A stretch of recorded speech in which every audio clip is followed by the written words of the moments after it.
अच्युतं केशवं रामनारायणं कृष्णदामोदरं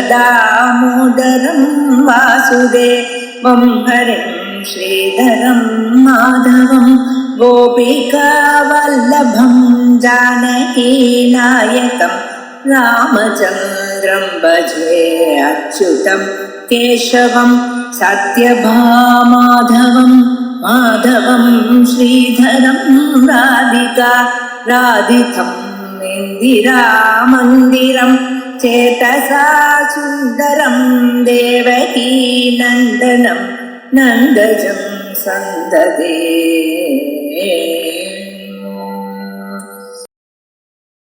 ओम श्री गुरुभ्यो नमः. हरि ओम. सदाशिवसमारंभां शंकराचार्य मध्यमाम् अस्मदाचार्यपर्यन्तां वन्दे गुरुपरम्परां. श्रुतिस्मृतिपुराणानामालयं करुणालयं नमामि भगवत्पादशङ्करं लोकशङ्करं. शङ्करं शङ्कराचार्यं केशवं बादरायणं सूत्रभाष्यकृतौ वन्दे भगवन्तौ पुनः पुनः. ईश्वरो गुरुरात्मेति मूर्तिभेदविभागिने व्योमवद्व्याप्तदेहाय दक्षिणामूर्तये नमः. उकारस्वन्धकारो वैरुकारस्तन्निवर्तकः अन्धकारनिरोधित्वात् गुरुरित्यभिधीयते. ओम सहनावतु सहनौ भुनक्तु सह वीर्यङ्करवावहै तेजस्विनावधीतमस्तु मा विद्विषावहैः. ओम शान्तिः शान्तिः शान्तिः. ओम सर्ववेदान्तसिद्धान्तगोचरं तमगोचरं गोविन्दं परमानन्दं प्रणतोऽस्मि दान्वहम्.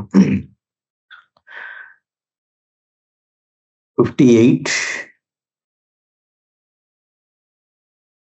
वाग्वैखरी शब्दजरी शास्त्रव्याख्यानकौशलं वैदुष्यं विदुषां तद्वत् भुक्तये न तु मुक्तये. वाग्वैखरी शब्दझरी शास्त्रव्याख्यानकौशलम्.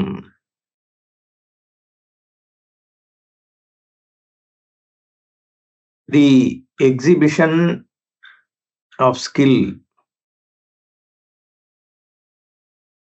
of erudition, of wordsmith, or knowledge of scriptures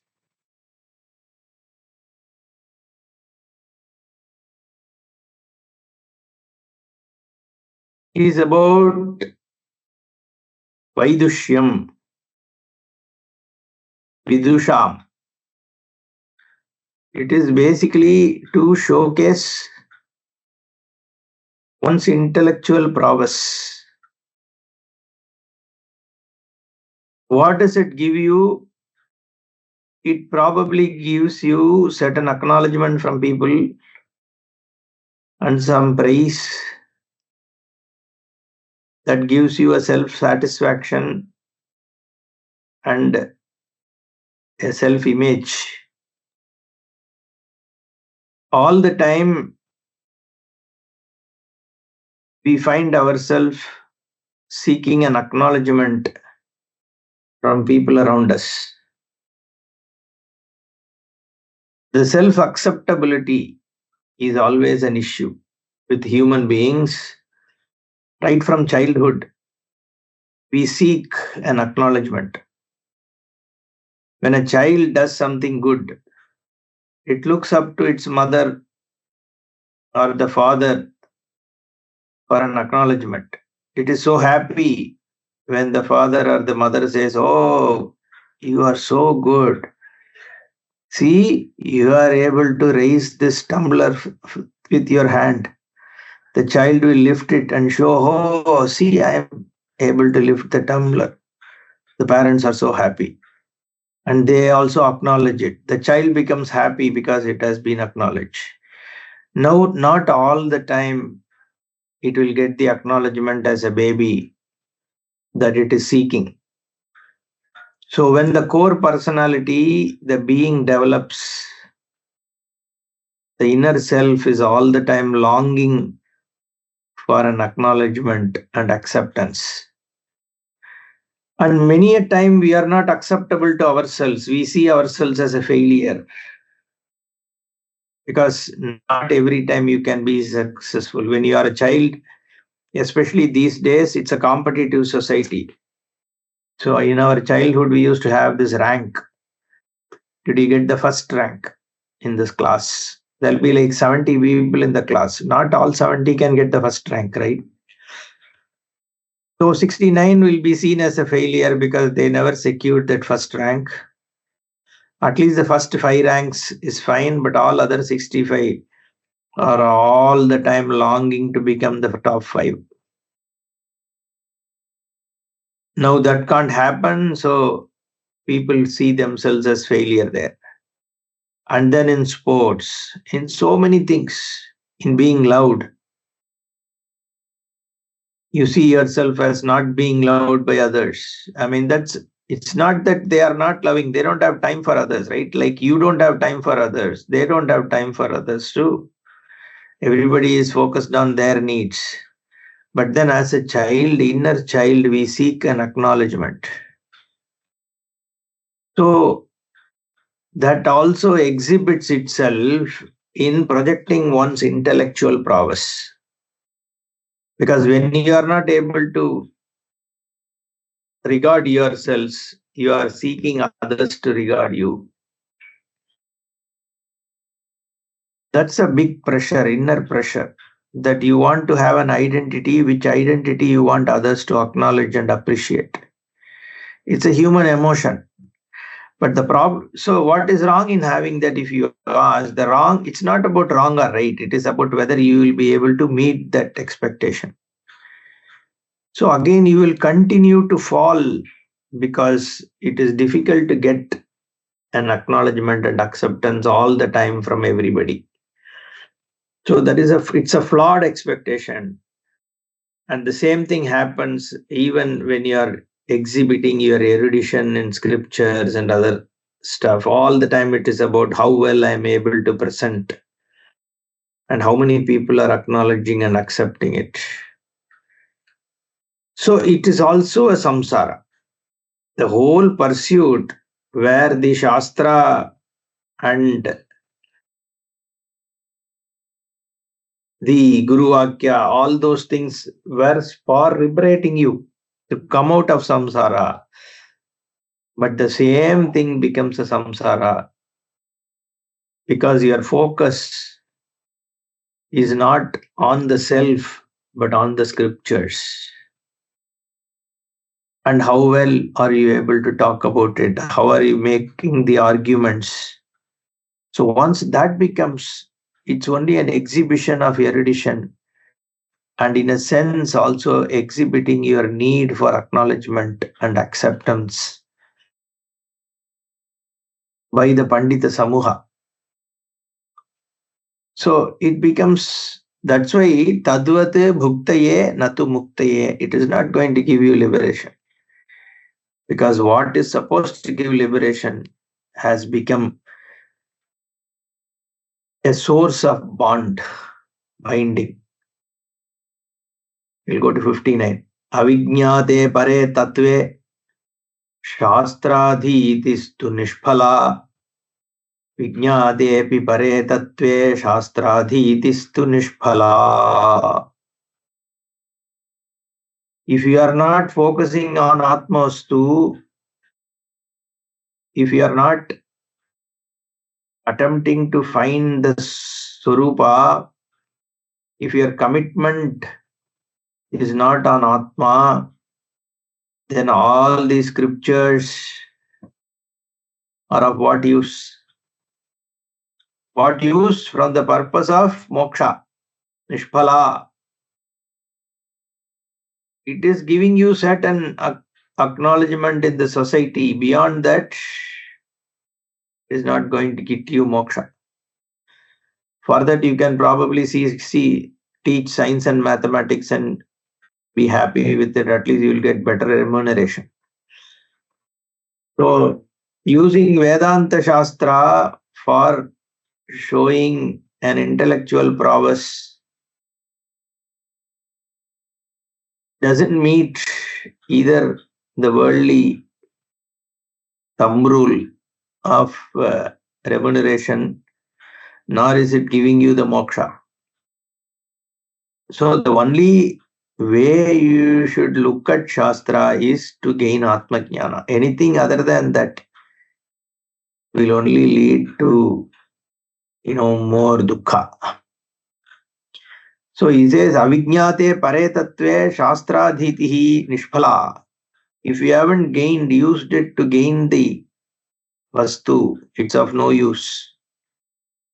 Vijñātepi pare tattve shastradhitistu nishphala. If you have gained this Swarupa, then why Shastra?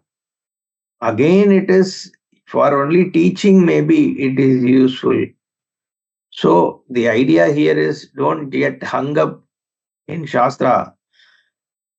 And also don't argue. This is another problem we find is people going and arguing, I am right, you are wrong kind of thing. What is the point? All this Vakyartha and all, if you are doing it to throw some light on certain aspects, fine. Beyond that, if you are going to argue with some other Sampradaya person, it really doesn't benefit because people are emotionally bound to their Sampradaya. That's all. It's very difficult. It's just, I think I already spoke once on this. So the Shabdajala is of no use, is what he's saying. Verse 60. Shabdajalam maharanyam chitta brahmanakaranam atah prayatna jnatavyam tattvajñais tattvam atmanaha. This whole Shabdajalam, words, playing with words. I personally feel that is another problem this Vedanta circle has. Because the Tarkikas, Vaiseshikas have introduced a certain way of talking about truth. They have a certain approach. And it has its own language, Tarkika language. Parichedagatvam, Avachinnagattvam, all those things, which is not a commonly used like in Tarka, Samavaya Sambandha, Avachinna, Samyoga Nishtakaryata, Nirupita Karanata, Tadbhava, Avachinna, like that it goes. It's a language, it's a, paribhasha. They have their own way to talk about it. Just to say there is no part here, they will say, Gata Pratiyogi Abhava, Gatabhava Pratiyogi Avachinnatvam, like that they will say. Gata Atyanta Bhava Pratiyogitva Samanyam, something and all. You just have to say there is no part, the part is here, okay? Instead of saying the part is here, they will say it is Atyanta Bhava Pratiyogi. Like that it is like the non-existent parts opposing reality is what is here. Why do you have to say all that? This is Dravida Pranayama. But that's how because they want to make it tight, the definition tight. Okay. So what is the purpose it is serving? And the problem is the Vedantis are given an advice to first study Nyaya and then come to Vedanta. Okay. This Kanada Panini Shastra is common for everyone. That is a statement. Okay, because of that, everybody is asked to study Nyaya. I don't think Shankaracharya uses this Nyaya language at all. Okay, but then somehow the whole tradition has been that you have to learn Tarka and Vyakarana before coming to Vedanta, which is okay because the Tarka Nyaya makes you, think little differently, so it is good. But then the problem is it also attaches this language and paribhasha with how you look at things. And many Vedantis now talk the Tarka language. And it only becomes more complicated with the people trying to follow it also. So it also appears as Shabdajalam. And it makes that there is an entry barrier. Okay, that becomes an entry barrier because you should be able to communicate this in an easy way to common man. And that becomes difficult because you are caught in the Shabdajalam. There is a particular way in which you talk, which is associated with the Vaiseshika Nayayika language. So anyway, so coming back, Shabdajalam Maharanyam, Chitta Brahmana Karanam. It makes you go in certain loop, okay, on how you actually talk, how you actually look at things.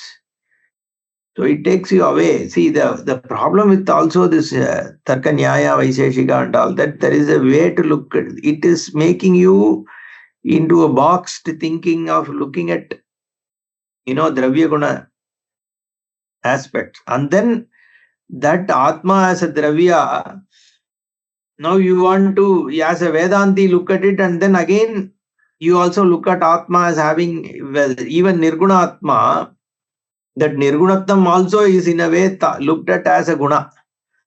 That is very interesting if you actually stand outside and look at how these are being used.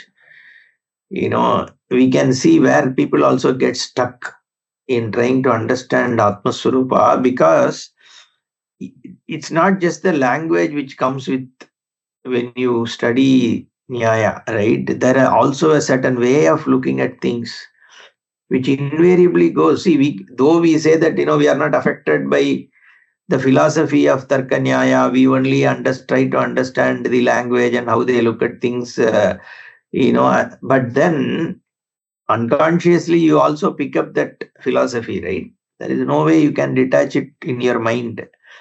So you will develop a way of looking at things, and Atma also will be looked at that way.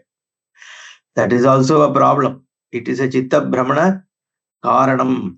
It's a Maharanyam. It's a forest where you just get caught. Ataha prayatna jnatavyam tattvajnaihi tattvamatmanaha. So focus on Atma. That's enough. Bring yourself to what is. See, honestly speaking, ideally we shouldn't need to have a Shastra, because we are generally looking at our own self. Okay. You should be able to look at it without any of this language and the Shastra. However, the problem is because the self is the content of the seeker. So you are not able to objectify and see what exactly it is. So you need a Shastra to show who you are. That is unavoidable. However, the focus should still be on the self even when studying Shastra. Then you will be able to see what it is. But if you go into the Shastra Vichara as Shastra as a thing that you are looking at, then you are already sidetracked. Your commitment is not to just Shastra, it is you seeing you through Shastra. If that aptitude is there, then that will work. That's what he is saying here. Prayatna jnatavyam atmanaha tattvam tattvajnaihi. So you should focus on Atma all the time. Then it will work. If it is about Shastra analysis, then that's fine. It has its own limited benefit, but it won't give you moksha. Then 61. Ajnana sarpa dashtasya brahma jnana aushadam vina kimu vedaischa shastraischa kimu mantraih kimaushadaihi. So, if the sarpa that has this is a very beautiful verse. It says, if a real snake has bitten you, then you can have mantra, aushada and all to remove that poison. But here ajnana sarpa dashtaha. It is an imaginary ignorance of the sarpa itself is ignorant sarpa. Ignorance is the sarpa here. It is the ignorance that has bitten you. So what is the medicine if the ignorance has bitten you? Brahmajnana aushadam. Knowledge alone can be the medicine for it. Without that, what is the use of Veda, Shastra, Mantra and all that? So the medicine has to be commensurate to the problem. There is a real problem, you need a real medicine. If you have an imaginary problem, knowledge alone is the medicine. There is no other, because your imagination is the problem. What is the product of your imagination is irrelevant.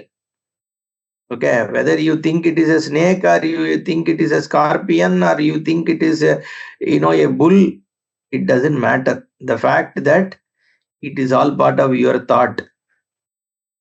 Okay, that is the problem.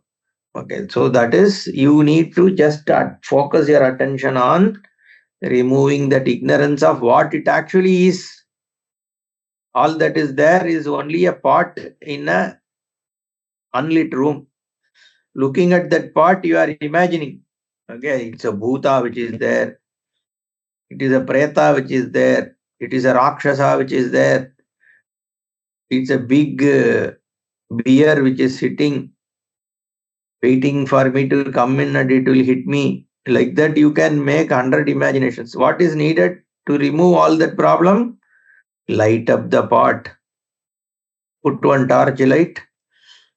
Then that's it. Swarupa Drishti, you have to just see what you are. That's all is needed. You don't need to learn like 100 scriptures.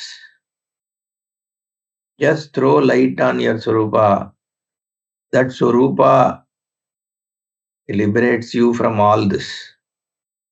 You don't need to understand, very complicated text. The more and more we complicate, we are moving away from it. Aye Atisulabham. Ramana sang this. There is one Aye Mettakadinam song is there. So difficult. So Ramana Maharshi sang, it's the most easiest. Just don't complicate it, just see who you are, that's it. It's so simple. But you need Shastra still. Okay. So that is where we get caught in this cobweb. Nagachati vinapanam 62. Vyadiraushada shabdataha vinaparokshanubhavam brahma shabdair namuchyade. The disease also just by words doesn't go away. Aushada sabdataha. Just because you say amlodipine, the word, your blood pressure is not going to gain control. So you need to consume it. Similarly, aparoksha jnanam has to take place. Without that, people just using, Brahman is Paramatma, Paramatma is all pervasive or pervasive. Everywhere you look, only Paramatma is there. Anyone can say this, no? It's so easy. What is there to learn here? You can just say, even an ordinary man will say this. Paramatma is there. In anything you see, there is only Paramatma. He is there in pillar and dust, like Prahlada said. So wherever you go, only Paramatma is there. It is Paramatma, Brahman. Therefore, just see that. Suppose somebody says no, we don't even know whether that person sees it or not. But he can still say, the words are there. You also see the same word, Satyam Jnanam Anantam Brahma. Satyam means truth. Jnanam means knowledge. Anantam means infinite. So it is the infinite knowledge and the existence. Because all that exists is infinitely existing. It doesn't end anywhere. Everywhere you go, it is only Brahman. Therefore, the only Brahman is there. You can say no. It's only words. It doesn't need any great jnanam for somebody to just say this word. But using that word, just saying, neither the person who's saying knows that Brahman, nor most of the people who are listening are understanding it. Because what is this Brahman? How is it there anywhere? How do I know? Just because you say Brahman is there everywhere, can I believe? Why should I believe? If he's there everywhere, he should be there in me also. So is some ghost inside me? And how can it be there in the wall? If it is there in the wall, why is it not walking? Or is it like, the Brahman is like in a cemetery, frozen inside the wall? So what is this Brahman? How can it be inside everything? How can you say what is inside an elephant is same that is inside the ant? That also is understandable, but how is it also inside the mountain and the tree and the rock or river? Because those are all inert things. If you are asking me to believe, fine, okay, I can choose to believe. But if you are saying it is something that you can realize and recognize, then I need to know, right? So this whole using the word and Shastra and all, I mean, you can stay through all complicated words, but a mountain is a mountain to me, right? It is not same as an elephant. So how can they all be same? Pandita Samadarshinaha Shunichaiva Swapakecha.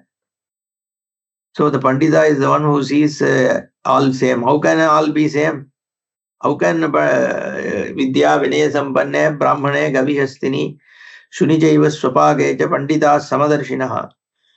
How can a Brahmana who is so learned and a dog be same? Only Dravidian that thing guys will say all are same. You are like a dog, he will say. But a person who is learned cannot think like that, no? How can they, how is all of them same? Then only you have to say inside everything there is Brahman. How inside it everything be same Brahman? Why should a Brahman be in a dog? So those questions you have to see, then you have to understand what it is. Then it makes, that comes to life. Vina aparokshanubhavam brahma shabdaihi namuchyate. Just by using words, you are not going to be liberated. 63. Akrutva drishya vilayam ajñatva tattvam atmanaha brahma shabdaih kuto muktihi muktimatra palair nrinam. Akrutva drishya vilayam ajñatva atmanas tattvam. So the drishya jagat, the manifest world that is there in front of you, that needs to vanish. The vilayam, it needs to be eliminated by it. You can't eliminate the whole world, right? How can you eliminate this whole world which is in front of you? You are not so powerful. Yes, you can eliminate, make it vanish by jnanam. Simple jnanam. This cloth, what is this cloth? There is a cloth. Yeah, I see this cloth. Okay. But then there is yarn. There is fabric which makes the cloth. Then you have yarn that make the fabric. So if you say this cloth, then all the tissues are cloth. What is a cloth? Okay, then you can say tissues. Now you look at the tissue. What is a tissue? It is made up of fiber and atoms, molecules. Then tatkaranam, where does it go and stop? There is nothing called a cloth. It's all something together. That together is not cloth. Each individual also is not cloth. The cloth vanishes. Only isness remains. That jnanam, when it happens, karanam satyam, karyam mithya, then that karanam is a karyam because it has its own karanam. In Shankaracharya, in one of the Bhashya, he shows karanam tasya karanam mina nasti, tat karanam tasya karanam mina nasti iti. It goes on and on and on until it stops what? Where? Satsvarupa. That doesn't have a cause because it is, isness is the cause of everything. And that is what is in the Swarupa, your own Swarupa. That jnanam, when it happens, then drishya vilayam takes place. Whatever is drishyam, that Swarupa becomes resolved in the drik, drashta. The drashta's Swarupa is the content of drishyam's Swarupa also. Therefore, there is a drishya vilaya into the drashta. Until that happens, and Atma Jnana has happened, Brahma Shabdaihi Muktihi Kutaha. Uktimatra palaihi. The only benefit is only you have spoken something and somebody has listened and clapped. Other than that, there is no use. The Drishya Jagat has to vanish for you. 64. Akrutva Satru Samharam Agatva Akila Bhushriyam Raja Ahamiti Shabda Anno Raja Bhavitumarhati. Satru Samharam Akrutva, without killing one's enemies. Agatva Akila Bhushriyam, without gaining possession of the entire world, the wealth in the world. Rajahamiti Shabdad, no Raja Bhavitumarhati. Somebody cannot claim just by saying I am a Raja, you can't gain Rajya. So you need to yourself gain mastery. That is Drishya Jagat Vilaya. Has to be done. Aptoktim Kananam Tatopari Shiladyutkarpanam Swikritim Nikshepa Samapekshate Nahi Bahishabda istu nirgachadi Tadvad Brahma Vidopadesham Dadvad Brahma Vidopadesha Mananadhyanadibhir Labhyate Maya Karya Tirohitam Swamamalam Tattvam na Duryuktibihi. Khananam means treasure. Aptoktim Khananam, when you gained the advice from somebody who knows, is Aptaha. Uktim, his words, okay, this is where the treasure is. Tatopari Shiladi Utkarpanam. After that, you have to remove all the stone and other things which are covering it. Swikritim Nikshepaha Samapekshate Nahi Bahi Shabdaistu Nirgachati. Just by using words and calling, it won't come. You have to remove the stone, you have to excavate it. You have to first know exactly where it is. You have to go and start digging at the right place. You can't be digging somewhere else. If you just go to ISKCON or something, you can know Krishna fine and do bhakti. But if you want to do Sarvam Brahmaiva Jnanam, which is like Nirguna Niravayava Nirakara, which gives you Jivan Mukti, that is not the place to go and search, no? Because they are not even teaching that. So you need to know where to go and study. And you need to also make effort and dig it, excavate it. Then the Khananam, that whole hidden treasure, which is hidden, covered by all kinds of avidya. Tadvad Brahma Vidopadesha, you have to gain it from the Brahmavid. Mananadhyanadibhir labhyate. The Manana, Dhyana, all these things are like removing the stone and all those things. Maya Karya Tirohitam. The effect of Maya is what is covering it. Swam Amalam Tattvam na Duryuktibihi. The Amalam Tattvam, the pure Swarupa, comes out, becomes manifest, evident to you by doing the right things.